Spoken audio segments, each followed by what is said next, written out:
Welcome to Around the Track, the most exciting 15 minutes in wealth management by Dynasty Financial Partners and hosted by CEO Shirl Penney. Hello, and welcome to another edition of Around the Track, the most exciting 15 minutes in wealth management. I'm your host, Shirl Penney, founder and CEO of Dynasty Financial Partners. I'm really excited about today's episode of Around the Track because I'm joined for a conversation over the rail with my very good friend, Brian Hamburger. Brian, welcome. Hey, thanks so much for having me today. Thanks so much for doing this. Literally at the rail. Yeah. So I think everyone probably knows you, but you're founder and CEO of Hamburger Law Firm in MarketCounsel. And we're here on the track to watch one of my horses race later today. So hopefully, while we're hanging it on the rail today, we'll hang out together in the winner's circle later today. It's always the objective. All right, look, you know the rules on Around the Track. We only have 15 minutes to make our way around this track here together, which is a mile. I'm going to ask you 8 questions. Each one of those questions represents one of the 8 furlongs as we make our way around the track together. Are you ready? I'm ready. And they're off. All right, look, how you break from the gate matters a lot. So I'm going to ask you what hopefully is an easy question. But tell us about yourself personally, professionally, but maybe share something that the viewers don't know about Brian Hamburger. You know, it's always tough to get into the personal aspects of it, Cheryl, but I'm a lawyer, I'm an entrepreneur. I consider myself to be an industry advocate, but as you know, far more importantly, I'm a father of 3 kids and really focused on making sure that that most of my time and attention is, or as much time and attention as they need, is really targeted in that direction. But as they've gotten older, I've found myself going through some different permutations, right, in business, and being able to once again apply the type of rigor and pressure that I like to apply. I work 18-hour days, 5 days a week, and I try to protect my weekends pretty significantly. Despite my appearance, I eat 1, maybe 2 meals a day, and I try to make sure that there's always time to volunteer. And I'm a chef for the Coast Guard Auxiliary and gray shirt with Team Rubicon. Look, I've had plenty of opportunity to spend time with you and all 3 of your amazing kids. And those of us who are lucky enough to be parents, we all know that our most important job that we'll ever have is to be a mother or a father. So I'm biased when I say this, but I think you're a heck of a dad. So congratulations on all the early stage success with your kids. Thanks. So let's shift gears, right? I said you're an entrepreneur, I'm an entrepreneur, and I think we're both very fortunate to service other entrepreneurs. I'd like to ask you, what do you think advantage it gives us or gives you when we are in fact entrepreneurs serving another broad industry of RIAs and other entrepreneurs? I think you can look at it 2 ways. You can look at it as an advantage or disadvantage. I too prefer to look at it as an advantage. The advantage is you are completely empathetic, and you can share that empathy with your own team, right? You don't have to just do it in the name of good service because that's what's right. You can let them know, hey, this is, for example, this is the most important transition that this person will ever undergo in their career. Let me tell you what it was like when I was going through this. Right, and it means a little more when your staff, when your team hears it from you. I think the net effect is it makes you intolerant of inefficiency. It makes you intolerant when there's an illogical outcome, especially when you're dealing with a large corporate counterparty, financial institution, regulator. It doesn't allow you to be very accepting of the status quo. And I like to think that our entrepreneur clients appreciate that in us because we've got a kindred spirit, right? We're not giving them the same answer as another lawyer or consultant would give them, which is, well, this is just the way it's done, or this is what their policy is, right? We tend to go quite a bit further. Awesome. Look, one of the many reasons that I enjoy spending time with you, whether it's during the week or on a weekend together away, is I know that you're a student of the industry. So I want to ask you, as you look out over the next 4 or 5 years, what are you most excited about within our industry? And then quickly, the flip of that, what has you most concerned? It's probably one and the same. I mean, I'm most excited about the attraction of outside capital and business to this industry, right? I'm thrilled that within the span of my lifetime, I've seen it move from a book of business that an advisor had to a bona fide business, something that has true enterprise value. I think it creates so many different complexities within the business in a good way, right? Yep. The ability to bring on the next generation, the ability to provide more valuable services for your clients.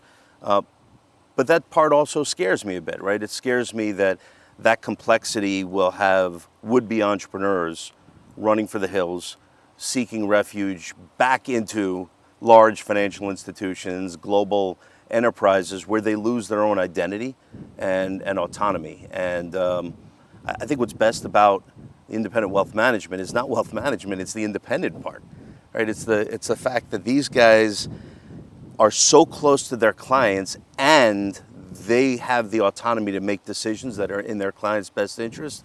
That, combined with their ability to hire and fire the service providers they need to support their business, I think that's the secret to what's special about this industry. Those two things right there. Yeah, no, I couldn't agree more. And you talk about advisor independence. I know that opinions can vary on what it means to be independent or not. I know you work with some of the best, most successful independent advisors as well. So I want to ask you, when you think about your interaction with some of the advisors that are building incredible enterprises and brands and businesses, what do you feel that the advisors that are doing it exceptionally well are doing different from advisors that maybe haven't quite ascended to that level? That's a really good question. When I look at what commonalities those standout advisors have is, they start with a vision, and that vision is really aligned with what's best for their aspirational client. Right. And starting with that, and then on the other side of the ledger, simply being intolerant of defeat. Many people call it discipline. Yeah. Just saying, hey, I'm going to set out each and every day, and I'm going to do something to incrementally get towards that vision. I always reference that old, that old quote, which is, if excellence is at the horizon, I may never get there, but I'm going to have some pretty good results chasing it. And, that seems to be what a lot of these advisors have in common. Got it. So I'm going to shift gears here again. There's so many different things that I want to talk to you about, but we only have 15 minutes to do it. Let me ask you a question around leadership, right? Because you've been running your businesses now for, coming up on, a couple decades. So you've been a CEO longer than I have. I've been CEO at Dynasty coming up on 12 years, and you've been doing it even longer than that. So you remind people all the time that I'm older than you. Yeah, you are in fact old. That is true. You're older than I am. So reflecting on leadership, being a CEO, there's some people watching this who've been CEOs also for a long period of time, and some people maybe moving into that seat for the first time. But what are some things that you've learned about yourself and leadership, really starting your businesses from scratch and building it up over time? I've learned a lot. I mean, I'm a completely different business owner, entrepreneur, leader, manager. You fill in the blank. I'm different in all respects, with the one exception that I'm still really stubborn on my standards. I think standards matter, but what I'm a lot more flexible on is how we get there. I recognize that I may not always have the best path to get there. I think there are other people who tactically can think through this in a better way than I can. So I've seeded the way, right? It doesn't have to be like my way in order to be the right way. But I think that as a leader, you need to be really clear on your destination and the manner in which, or the standards in which you're going to apply to get there, right? You can't compromise the core, right? You can't compromise trust and integrity along the way. And I also have recognized that old data adage, kind of garbage in, garbage out, applies to your team too, right? It applies to your team, it applies to your service providers, that if you bring on good people, intelligent people that are well-meaning and have good values, they're going to make the right decisions most of the time, right? And you can trust their ability to go out there. You just have to make sure you're holding them accountable, and they need to know that. Yeah. So I've gotten a little looser in the middle, perhaps, but I'm just as rigid on on getting off to the races and at the start, and I'm just as set on making sure that we run through that finish line. Yeah, look, speaking of culture of accountability, we have to be accountable to staying inside of 15 minutes, and that was the commitment we made here. And I see the horses are starting to get ready to come onto the track, so I'm gonna pick it up. Let's go through the speed round. Yeah, but clearly we cannot be spending this time together with one of the leaders and experts in regulatory compliance related issues facing our industry without me asking about that. What are some things that you picked a time frame, the next year or two, that are kind of out there that you would tell advisors and business owners to make sure they're really focused on? I would say you get top quality support for the complexity of regulatory compliance issues that come about, and business owners should be concerned about their North Star, and their North Star really is just keeping track of conflicts of interest and business risk, right? I know there's 2 stars there, but they're both in the north, and if business owners they're constantly asking those questions, then the technical regulatory compliance issues tend to take care of themselves. So look, we've been having a bit of a reflective weekend. Talking stories about our kids and how we built the business. So one question I didn't ask you around the campfire last night, I'm going to ask you now, and that is, the Brian Hamburger today. What would you say to the 22-year-old Brian Hamburger who's just starting out in business? Well, keep it focused on business, but what would you say to that 22-year-old Brian Hamburger starting out, his career? I would tell him that that he's got some of the right ideas, but he doesn't have all of them. I would tell him that continuous, strong effort is worth far more than that seldom amazing effort. Yeah. That seems to be the root of where people develop their trust and confidence, is knowing that every single day you're out there putting forth that effort. Not that, hey, I remember one time he did this amazing thing. Those are stories, but that's not where trust and confidence comes from, and that's really what I would tell him. All right, that's awesome. All right, final question, as we head towards the finish line and we get off the track so these horses can come on. It's the last question that I ask every guest on Around the Track, and the horses here, many of which are gearing up for the Triple Crown. They want to win. Even one of those races is amazing, let alone being able to win all 3 of them. So to me, it's a metaphor for that big goal that is sitting out there that almost feels like it's unattainable for you, for the team. So if you reflect on that, for you, Brian, what is your Triple Crown that's out there that you're going to run as hard as you possibly can towards achieving?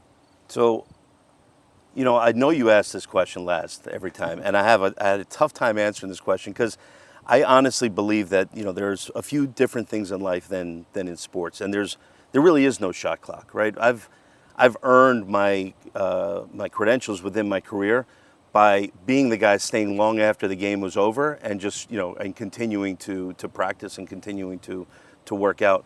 I tell my kids, we use this term undefeated, and undefeated doesn't mean that you never fail or you never lose, right? It just means that you're intolerant of that result and you're going to keep going out there until that's not the last result. I'd say my Triple Crown is I always want something where I really enjoy doing something at any point in my life, things that I'm really proud of and things that I can look forward to and I'm planning. And so as long as those 3 things are in my life at any given time, and fill in the blank, it could be coming and unplugging and spending a weekend up here. It could be our MarketCounsel Summit, later on this year. All of these things are things that I look forward to and can plan, and then things that I'm proud of and things that I enjoy doing. So those are the 3 things that I want in my life at all times, and I think that's a win. Look, Brian, thanks so much for spending the weekend with us. Hopefully our horse wins later, and thanks for taking 15 minutes to have this conversation with me. I really Thanks for having me, brother. Yeah.